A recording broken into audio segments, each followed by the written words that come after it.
The Blacksmith and the Apprentice. In a faraway village, nestled between the mountains and rivers, lived a wise and patient blacksmith.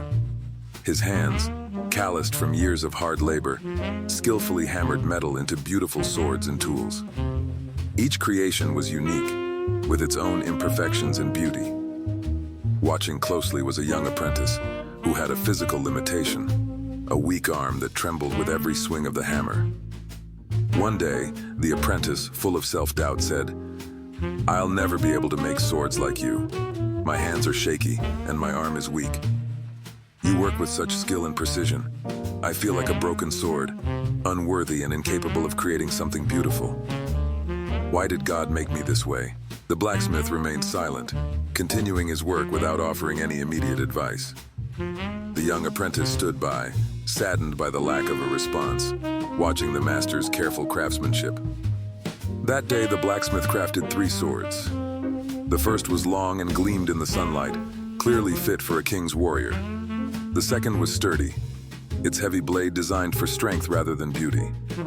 The third, however, had a visible crack running along its blade, making it imperfect in the eyes of many.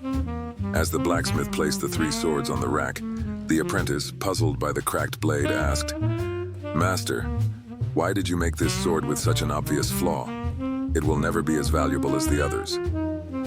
The blacksmith smiled and replied, "Each of these swords has its own journey. The first, admired for its beauty, will be fragile. One heavy blow, and it will break. The second, strong and durable, will serve well in battles, though its rough appearance might make it less cherished. But this third one, with its crack, is the most special of all." Confused, the apprentice asked, "How can a cracked sword be special?" "It's useless," the blacksmith gently said. "This sword's imperfection makes it unique. It may not be perfect, but it is authentic. Authenticity, my young apprentice, is a precious gift. Rather than hiding its flaw, this sword embraces it, and in doing so, it becomes stronger." Intrigued, the apprentice followed as the blacksmith took the 3 swords out for a walk to a nearby waterfall.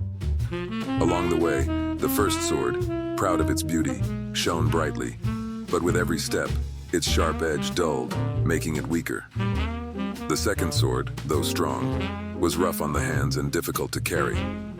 The third sword, however, despite its crack, held steady, reflecting the sunlight in a way the others could not. Upon reaching the waterfall, the blacksmith placed the cracked sword in the rushing water. Slowly, the water seeped through the crack, creating ripples and patterns on the surface. "See," said the blacksmith, "this sword, though cracked, has a unique ability to create something beautiful. While others might focus on strength or appearance, this one shares its flaw with the world, turning it into something special."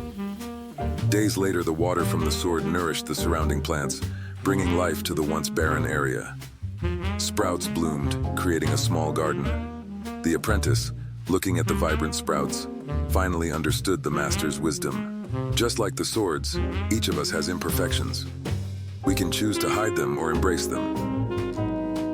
The path to true strength lies not in perfection, but in authenticity.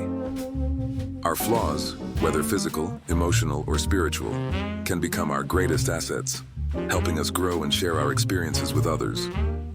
Moral of the story: true beauty is found not in perfection, but in embracing who we are, flaws and all. By accepting our imperfections, we can find our true strength and purpose, nourishing the world around us in ways we never imagined.